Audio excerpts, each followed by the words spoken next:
Hello. I am a series of noodles stacked into a pile with a meat sauce product. But some call me beefaroni. And today is even more Dungeons and Dragons stories from the internet.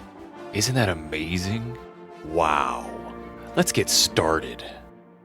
Scaring away a demon with a short bow.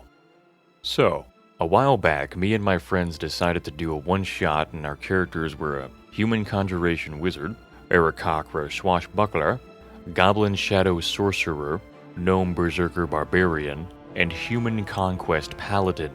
So we had reached the big bad evil guy, which was a lich who was using a circle of kobolds who were summoning a demon, and on top of that we had to fight an adult red dragon.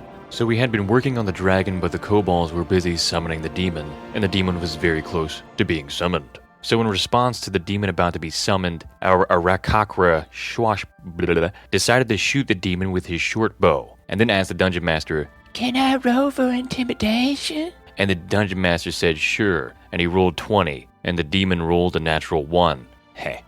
At this point, we were all dying of laughter, and our dungeon master said, "Fuck it, you scared the demon away." Then after defeating the dragon and the kobolds, we rolled to fight the lich, who rolled terribly. Because of that, we were able to kill him in one round of combat. It is important to note that he was a depressed lich, especially because his plans to summon a demon and take over the country were utterly ruined because of a 10-year-old bird boy with a short bow. Local anime party takes down a scourge of silver mine owners. Weeaboo! Before the story, let me explain how it came to be. My friend group and I recently came to the end of about a 2-year campaign. About a year ago, one of my friends, Cody, let us know he was finishing up his campaign and wanted to know if we wanted to join. He let us know he wanted to make it a grandiose high fantasy Pathfinder campaign and told us we could base our characters off of just about any character in anime, game, etc. He went as far as creating my character a new archetype and our friend Justin a whole new class. The party goes as follows. Brand, the Sunborn Paladin based off Escanor from 7 Deadly Sins. It's me. Then Nico, the Shield Hero based off the Shield Hero, as Justin. And then Jackson Edward Strongarm, Monk, based off Armstrong from Full Metal Alchemist, as Pam. And then Sotark Blood Rager, based off Kratos from God of War, that's Nick.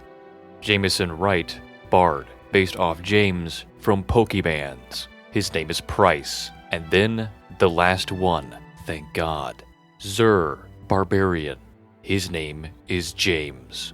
Now to the story. Our party gets commissioned by the Pathfinder Guild for a Merwig Tenkeet to clear out whatever is killing his silver miners in one of his mines. We scout it out and find out that it's giant spiders causing the issue. We end up going back to town, and half the party starts to research and make antitoxins, while the other half do research on Tenkite and his treatment of his workers. We end up finding out that he wasn't reimbursing his workers' families. What a jerk. Our party instantly dislikes this man. However, we had a job to finish. Fast forward to the cave. We go through the cave fighting spiders and widows, coming across dead miners. On the miners, we found termination and eviction papers, furthering out dislike of Tenkit. We end up coming across the queen and kill her as well. Our job being done, we return to the Pathfinder Guild Lodge. Mr. Tenkite eventually shows up to pay us. When he does, we begin to question him about why he wasn't reimbursing the families. He replied with, "Because it's cheaper that way." Eventually, his temperament devolved into yelling and belittling the Pathfinder head, Cassandra, along with Strongarm. Strongarm grapples him and kindly removes him from the building. Seeing this, I followed and said to the man that we did finish his job and deserved our rightful payment. Our job was supposed to pay 3,000 gold split evenly among all of us, Cassandra included. But being pissed off and thinking he was above us, Tenkite pulled out 9 gold and threw it out on the ground before vanishing with a ring of teleportation. Following Tenkite's outburst, he got blacklisted by the Pathfinder Guild. Not only that, but Strongarm, who happened to come from a highly known and regarded mining family, contacted his head of household, Miss Ma'am. Miss Ma'am was told to go ahead and buy out Tenkite's mines. All the while, Strongarm went to the local nobles, letting them know about the behavior. causing them to talk to the Count, which resulted in such a steep fine, Tekkit had to sell off 9 of his 12 mines, which happened to go to the Armstrong estate. Meanwhile, Jameson managed to infiltrate Tenkite's estate and steal 10,000 gold worth of gems. Jameson came from a noble family as well, so he had some luck knowing how most rich folks set up their estates. Finally, my character Bran wrote a letter to his paladin order, the Order of the Sun, relaying all of the info of the scenario, and that a man like this should be on the watch list. He also relayed that the Order should do what they can to help the miners, whether it be take them in to help with general labor or anything under the sun. In the end, Tenkite lost way more than the 3,000 gold he owed. 10,000 gold in gems, 75% of his mines, blacklisted from the Pathfinders, and on a large Paladin Order's watch list. It ain't looking too good for that guy. I literally cannot die! From Cleric, that died. Last night with my big group had angered some imps in a failed mission. 2 imps versus 5 level 3 player characters. Party, half orc, half tiefling druid, half giant fighter, human sorcerer, Aarakocra cleric, and a human rogue. The mission was to kidnap or kill a loan shark from a tavern and bring him to another location. The fighter decided to push the loan shark into an alley, and that's when the imps attacked. First hit brought down the fighter. The sorcerer decided to cast darkness in order to hide from the imps. For those of you who don't know, imps have devil's sight, which allows them to see in magical darkness. The rogue decided to blindly shoot one of the imps in the darkness, ended up almost hitting the druid. The rogue used his healing potion to bring back the fighter just to have him get knocked down again. The cleric summoned his spiritual weapon, a gauntlet, to bitch slap the imps. For obvious reasons, this pissed off the 2 imps and they went to attack the cleric, who then shouted, "Bring it! I literally cannot die!" Those 2 imps both crit and deal 30 poison damage and 16 piercing damage each. The cleric went down and the whole table went crazy. That's where we ended last night's session. Okay, let's see. This next one is called You Wanted Salt? Here you go. So at the beginning of a long session I had planned we all sit down and the party had recently killed a few aurochs. The druid is going all out on the Outlander backstory and is trying to make a water skin out of the bladder and trying to figure out how to dry the meat and realize they need salt. Or a lot of the meat is going to go to waste. 2 Goliath boys manhandled an auroch each, so they had a ton. Anyways, the cleric starts asking if there's anything for them that they could get salt from. It starts off as perception, and unfortunately they weren't in a good area to find any. I suggested trying the meat over a fire, but it would take some time to do it, and add a day or 2 to their journey, but no. The cleric and sorcerer got obsessed with trying to find some way of getting salt, going to such extremes of seeing if they could glean some salt from their sweat. So like a good dungeon master, when they ran from the camp looking for salt, they had to run into a giant golem made of salt. Wow, that's amazing. After a bunch of running around, the golem makes its way to the party's camp, where the fight fully takes place.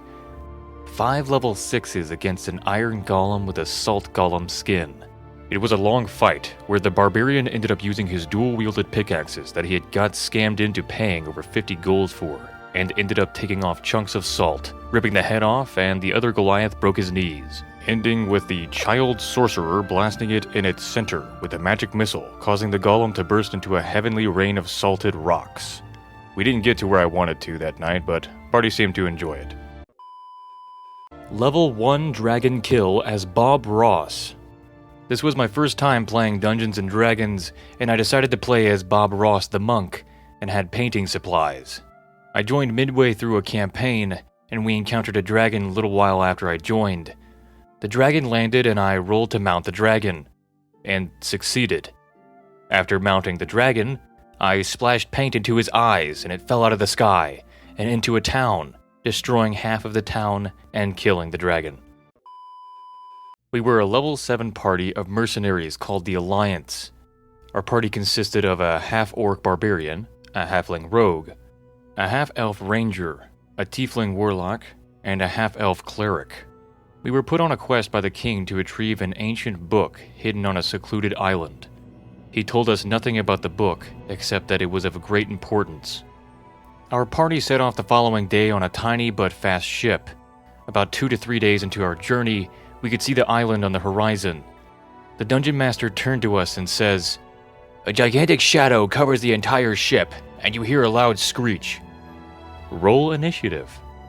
A rock was attacking us. The beast picked up the ship on a single one of its talons and flew us into the air. Every member of our party and the ship's crew was doing everything in their power to stop what was happening.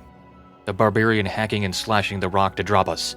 The cleric, warlock, and rogue trying to combine their spells to charm or disable the creature. The table looked at each other thinking we were dead men. Through sheer luck and critical hit on an attack, the barbarian managed to break the rock's grasp on the ship. It screeched and let us go. 250 feet in the air. The dungeon master started to count down the feet. 250, 200, 150, 150. The entire party was panicking, trying to save ourselves once more. Again, through luck and luck alone, our rogue had Featherfall prepared and caught us right before we all hit the ground. That is where we ended the session. About a week of planning IRL of what to do, we began the next session. This time without the warlock because they couldn't make it. We decided to search the island for the book we were sent after, and maybe that would help us.